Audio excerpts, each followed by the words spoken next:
residents. So today we are going to know about the pedigree chart. Today's video is just not about the pedigree chart but also bursting the myths of drawing and also hopefully this video helps you out in clearing all your doubts. And this video is just not restricted to the resident itself, it is also made for the MBBS student who are pursuing their examinations in pediatrics. Hope you all find this video very helpful for you. So let's get started. For drawing a pedigree chart, you always have to consider the three hierarchy of the pedigree chart. That is, you have to draw the 3 degree of the pedigree chart, considering first the parents. So let's consider how you draw a male and a female in a pedigree chart. Males are always represented as squares and females are represented as circle. So if these both parents are getting married but they are not related to each other, that is they are non-consanguineous, is marriage is there, so we connect this square and the circle with a single line. But let's consider these parents are getting married and they are related and the marriage is consanguineous, so we draw two lines connecting this square and the circle, that is the male and the female partner. So let's consider how to draw a divorced parent in a pedigree chart.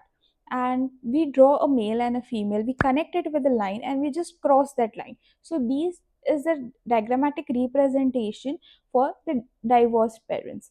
Let's consider that we are drawing in parents which are not married, like those are the parents for the child but that marriage is illegitimate marriage. So how you connect this both parents, like the square and the circle is to be connected with a dotted line and even the child is to be represented with a dotted line.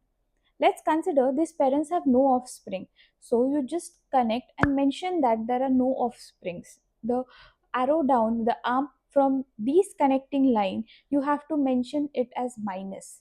Okay, so now as we have known how we can show the parents, let's get to know how we can show the children. So once you have drawn the diagram of a square and a circle, that is the male and the female partner connecting it, whether it's a consanguineous marriage, whether it's a non-consanguineous marriage, whether it is an illegitimate marriage, or whether the parents are divorced. After that, you make the arms. So let's consider that these parents had the child but the child was deceased due to some reason. If you know the gender of the child, then for a deceased male we show a darkened square with which is crossed over. For a deceased female we show a darker circle with which is crossed over.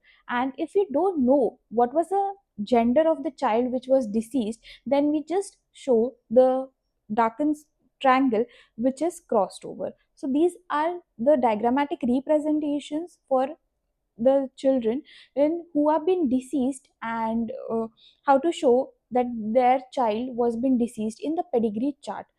Let's consider how you show a stillborn. So stillborn is shown as an oval and a plus sign over it, that is overlapping in plus sign on an oval, so that is shown as a stillborn.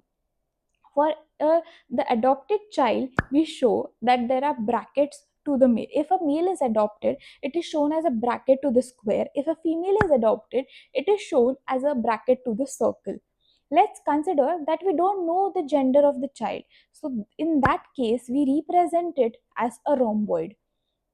I just hope that I have been clear till now. The next part becomes much more trickier. The male is autosomal dominant, we highlight the entire square.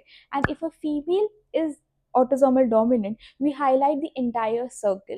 Let's consider these are autosomal recessive. In such a scenario, we just highlight half part of the symbol. That is, for a male, it is just a half square which is highlighted for an autosomal recessive male, and for an autosomal recessive female it is just the half of the circle which is being highlighted. I hope that you are getting out all the symbols, and let's go towards the carrier. So how to mention a carrier? If it is a male carrier, then we show a highlighted center part in a square, and if it is a female carrier we show as a highlighted center part of the circle for a female.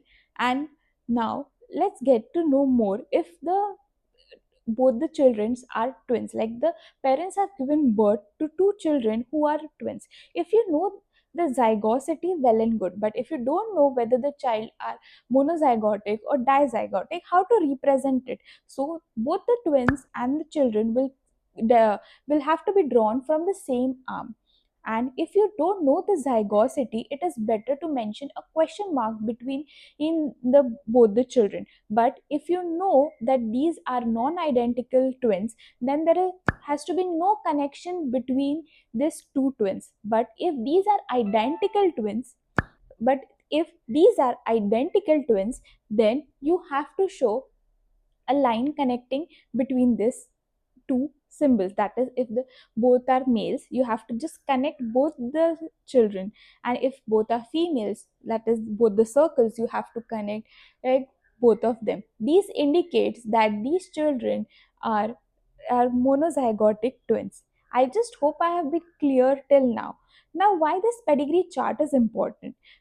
For me, in the first year, I would just used to draw the parents and the children and the one which is the case. So whenever you represent a case, you represent it as a pointing arrow towards that child. I have mentioned all the diagrams so far throughout this video. Now let's get to know why it is so much important to know the pedigree chart.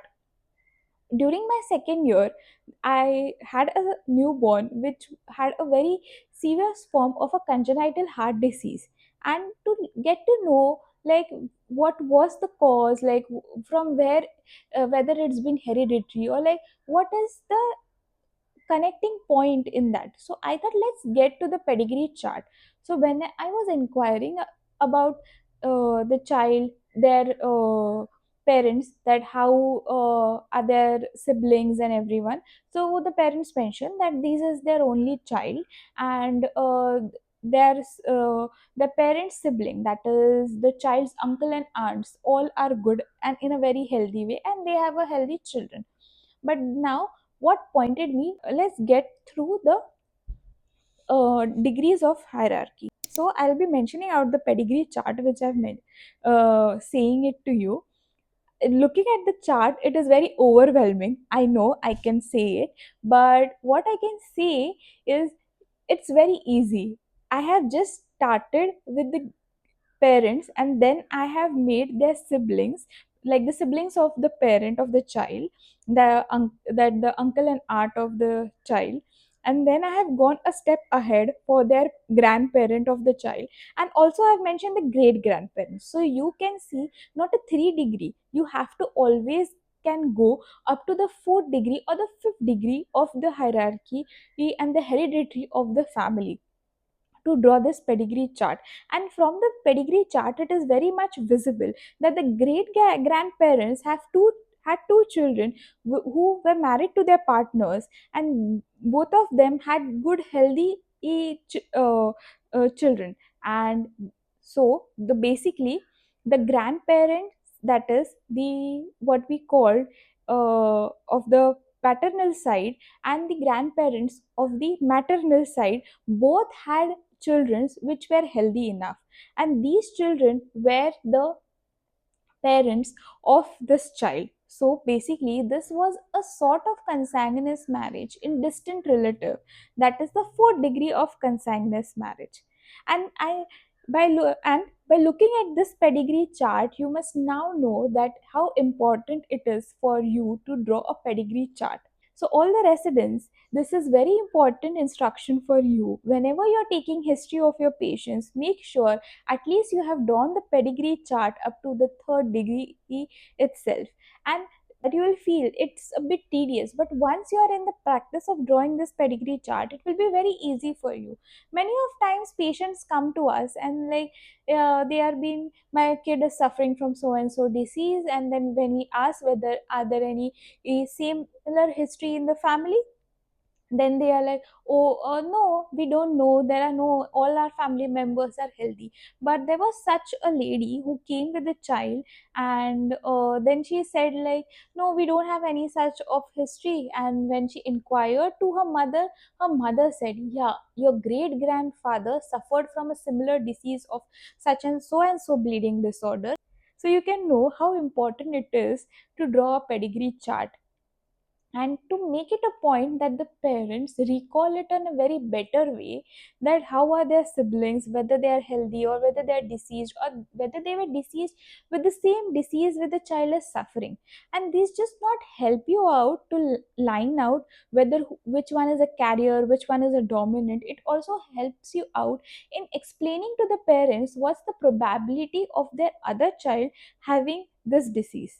So I hope you find out that this video, was very useful enough to you, and comment down below for you to know how to draw a pedigree chart for an autosomal dominant and an autosomal recessive. And I hope I get many responses to this. Thank you. And if you like this video, please make sure that you're sharing it with your friends who may need it, and subscribe to the channel. Thank you. This is Dr. Himangi Reddy. Thank you.